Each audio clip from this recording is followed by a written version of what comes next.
Welcome to the deep dive. Today, we're getting into something fascinating.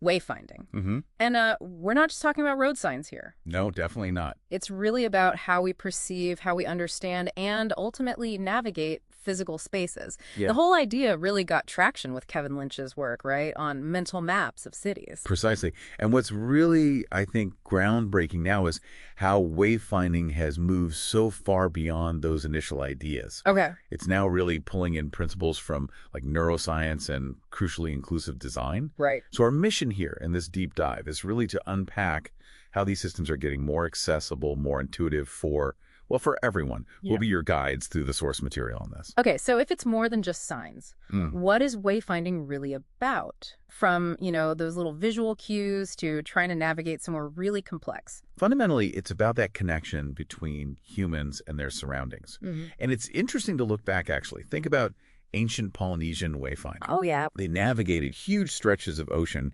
using just incredibly sophisticated cognitive mapping, like complex mental models. Without instruments. Exactly. Yeah. Relying purely on natural stuff, stars, ocean currents, wind, bird flight paths. Wow. And the really neat insight there is they were masters of what we now call cognitive offloading.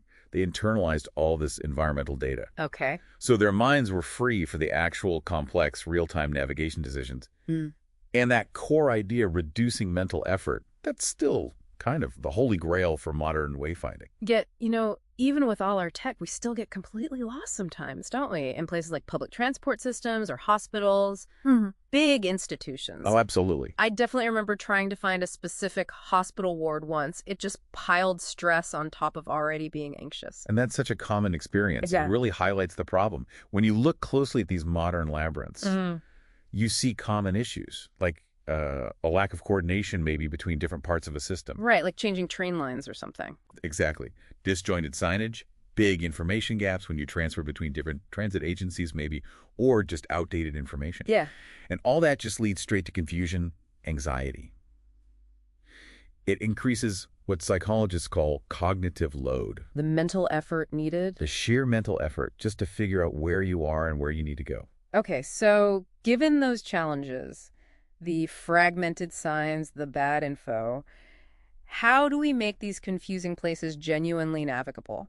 Well, the absolute foundation is design consistency. Okay. That means having a cohesive visual language. Oh. So consistent symbols, colors, typography across everything. Makes sense. And crucially, strategic sign placement. Putting the information exactly where you need it, right at those decision points, almost anticipating your questions. And this is where it gets really interesting for me, making sure it works for everyone. How does that inclusivity change the approach, designing for diverse abilities? It's a massive shift, really. It's not just tacking on features. It's a fundamental change in thinking. Because when you design for the user who might face the biggest challenges, you actually end up making the system better and certainly less stressful for everybody. Right. That makes sense. So this is where inclusive design, multisensory engagement really comes in. We're talking tactile cues, auditory signals, braille, large print, high contrast colors. Okay. These things ensure access for people with sensory impairments, maybe cognitive challenges. It aims for truly universal navigation. And technology must be completely reshaping this field too, right? Oh, absolutely. Huge impact. Think about interactive maps on kiosks or your phone. Yeah. Or augmented reality AR tours that overlay directions onto your view of the real world through your phone screen. Cool. We're also seeing real-time updates, super important for, say, room changes in hospitals or last-minute gate changes at the airport. I definitely need those. And then there's the Internet of Things, IoT-enabled devices. Imagine the building itself kind of talking to your phone, giving you personalized real-time directions. And even things like VR, virtual reality tours, for planning a visit before you go.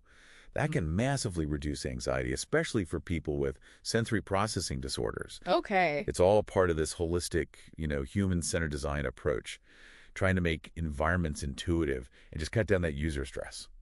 So where are we seeing this actually working? Can you give us some real-world examples? Sure. Legible Sydney is a great example, a real benchmark for inclusivity. They use braille and tactile signs extensively, like aluminum panels with raised letters. Okay.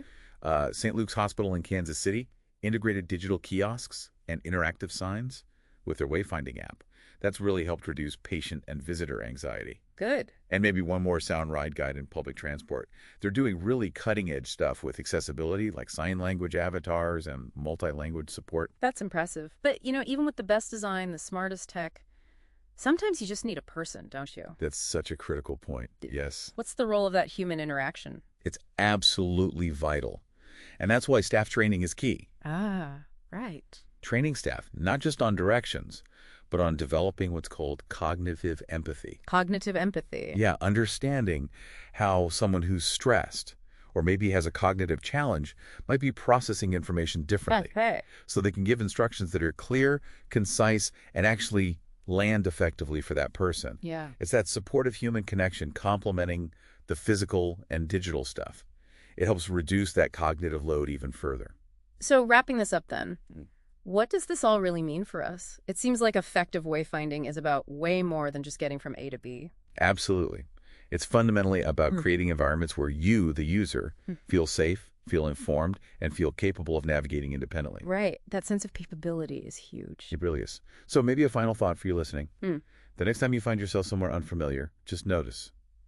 What specific thing actually makes a difference for you? Is it a sign? A map on your phone? Or maybe just a helpful person? And maybe think about how your own experiences, good or bad, could actually inform how we design these spaces to be more inclusive for absolutely everyone around you.